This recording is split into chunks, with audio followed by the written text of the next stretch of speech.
Oil marketers at the weekend struck a deal with a $20 billion Dangote refinery for the supply of at least 28 million litres of petrol daily in the next 6 months for domestic consumption. The development came amid an announcement by the refinery that it had cut ex-depot petrol price from 990 naira per litre to 970 naira per litre, saying it's its own way of thanking Nigerians for their support. A stakeholders meeting at the weekend in Abuja resolved that oil marketers will henceforth cease importation of products. It stressed that if they must bring in new stock, it must or would be dependent on the unavailability of products from Dangote refinery. Confirming the new agreement in a statement in Abuja, petrol retailers under the Petroleum Products Retail Outlets Owners Association of Nigeria, Petron, said the deal was expected to bring succor to Nigerians.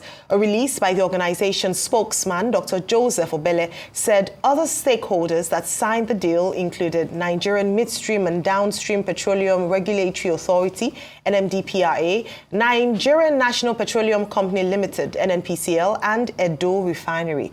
Others were Dangote Refinery, Walter Smith Refinery, Aradel Refinery, and Independent Petroleum Marketers Association of Nigeria, IPMAN, among others. All right, Rufai, great way to start the week. Great news to be starting with. Is this the light at the end of this long, drawn-out tunnel? Not really. And I'll say it. So, a couple of parameters. You can say it's light at the end of the long, drawn-out tunnel because even at 970, the price of petrol will still be on the increase. Most Nigerians can't afford it. I'm sure when you came back from your holiday, you saw how empty most of the streets are. Yes, you don't have a lot of traffic. So a lot of Nigerians can't still afford it because even if you sell 970, with all the iterated costs that are added to it, moving costs and things like that, you'll still go up to about 1,000. Yeah. You get, and also market forces. But I think the back and forth is, yes, Ipman and Dangote have been able to raise a resolution, but I don't think it's too much away from the mark they decided earlier. And I think the first conversation they had was Ipman members can pick it up at 990 if they wanted to use their ships, and at 970, at 970 if they wanted to use their their ships, and at 990 if they wanted to use their trucks. So it's still pretty much a middle ground. But now, is this a flat fee? That's the question we should ask. What is going to be the parameter if you're going to use your ship to be able to, pick it up? And that's it. So that's settled on that. But also, there's still a lot of controversy with Petron saying that it is not true what Dangote said about it, that they want to go and import substandard fuel. Because what the other members are saying, that if we go ahead to import fuel, we can still sell it cheaper. But the question is, are we not complaining about Forex in the first place? So going to import fuel, is it not going to add to more pressure on the Forex? Absolutely. And we've always had the conversation about substandard fuel. If you remember when NNPC brought in fuel that was knocking people's engine in this country and nothing was done as regards it, that's another side to the story. I think the third lap to the story is also the fact that, yes, a lot of products of Dangote Refinery have found their way to Heathrow, Iceland, and a couple of other airports, and it shows a lot of productive strength in there.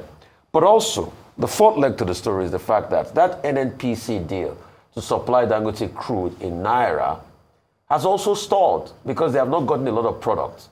So the question is, where is the product NNPC said they are giving? How much is NNPC producing? Only yesterday, this day brought out the story that what NUPRC actually churned out as regards October productions of 1.5 and maybe plus and 1.7 of condensate contradicts the 1.8 NNPC was saying. So how many deals do we have in crude oil sweeps? What are the other parameters going on there? But the most important question I'd like to ask this morning is, where is the Port Harcourt refinery we paid over $2 billion for? That's the big question. Where are other refineries we've serviced all this while? Why is NNPC not meeting their end of the bargain? Absolutely. I think those are questions. Thank you very much. Okay, before now, there was an issue with the marketers and the retailers. Petron, Ipman, Moman, those groups that were supposed to patronize the domestic refinery, $20 billion worth of refinery, largest single train facility in that axis in the whole of Africa. Now, they even threatened, I think some of the marketers threatened to take Dangote to court. They said there were disagreements over the commercial agreements and all of that. So this comes as a big relief that that particular problem has been resolved and that there was a meeting at the weekend involving all the stakeholders, and now some agreement has been reached. The enabling principle here are two. the willing buyer, willing seller principle that the Tinubu administration talked about. So now we seem to have made some progress, it will appear, with regard to commercial agreements and also with regard with the willing buyer, willing seller template. What is not clear is that whether the other leg of the issue, which is crude for Naira, or is it Naira for crude? Naira for crude arrangement has also been resolved. So at the end of the day, what is the simple, commonsensical lesson from this is that there is nothing that dialogue cannot resolve. The second leg of it is that we have always made the point on this table that, look, domestic effort should be supported and encouraged, not just by government, but also by Nigerians. Dangote, Alhaji Aliko Dangote, has made it very clear that, look, he's not one of these people who have properties all over the world. He would rather invest in Nigeria. I think it speaks to the Nigerian character, in a way, in my view, that a man will invest his money in this country to create job opportunities, to develop infrastructure, and then some people will come and they will say, we will fight you. You will not do it. I think that at a personal level, this is some kind of personal triumph and vindication for Alhaji Aliko Dangote, that at least the community, the ecosystem within which he operates, has now seen the sense in what he has done. Now, 3, we're told over the weekend there was some back and forth about whether NNPCL had given directives to the marketers and retailers, and the big question was that the NNPC Limited is also a player, it's not a regulator. But, okay, the conversation that is now being reported in the papers today is very useful. Now, the latest development also yesterday was that Dangote refinery said it had reduced the pump price of fuel from 990 naira per liter, that's, what do they call it? Ex-depot price, to 970 naira. Well, I was joking on another program, this day live yesterday, that 970 naira is small. They should help us bring it to 400 naira or 300 naira, if possible. But I was saying that in jest, because this is an investment. When you invest, you must get back your cost. What is it they teach us in finance class? The return on investment must be higher than cost of production. And my finance teacher said, say that to anybody anywhere in the world. They cannot contradict me, but I think it's just basic common sense. But this is the point. The additional point is that the Dangote refinery, to talk about importation, because the marketers were talking about where they will only import after due agreement with Dangote refinery. Now, imported fuel, what we're told is that this imported fuel, NMDPRA has no facility to even check quality. It is from imported fuel that we have bad products, that we have low quality, high sulfur importation. And now, Dangote refinery produces the highest grade of low sulfur content, better than what is obtainable in Europe or elsewhere. And so that's why, the 970, the discount of 20 naira that Dangote has given us, I think is okay if you look at the economics of it.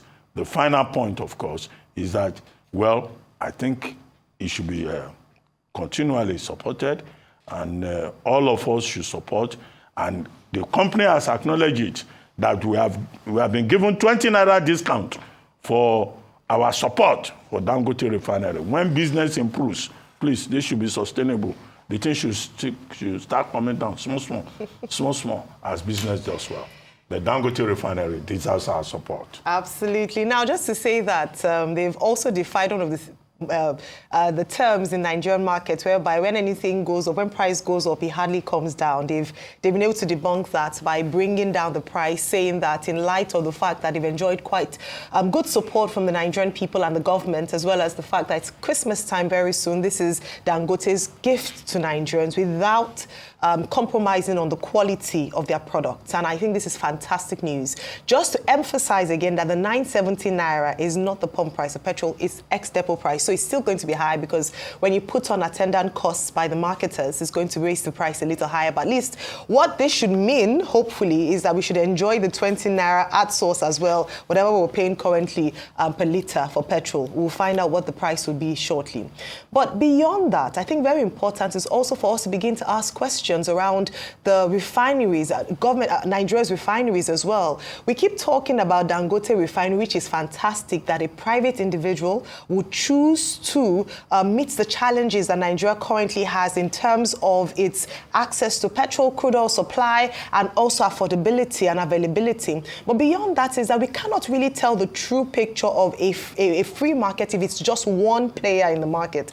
And this is as a result of the fact that our refineries, despite the amount of money that has been pumped into it, doesn't seem to be working. The deadlines have been consistently breached. The last time we heard was that before the end of this year, at least the Port Harcourt refinery will come on stream. It was mechanically completed, but we haven't seen anything yet from that. And that's why there's so much attention on Dangote refinery. Now he's coming to help solve the challenges that we face so far. And he had met with a lot of bottlenecks, people kicking against. And that's why I said at the beginning that finally, hopefully, this is a light at the end of the very long tunnel since he launched his $20 billion facility.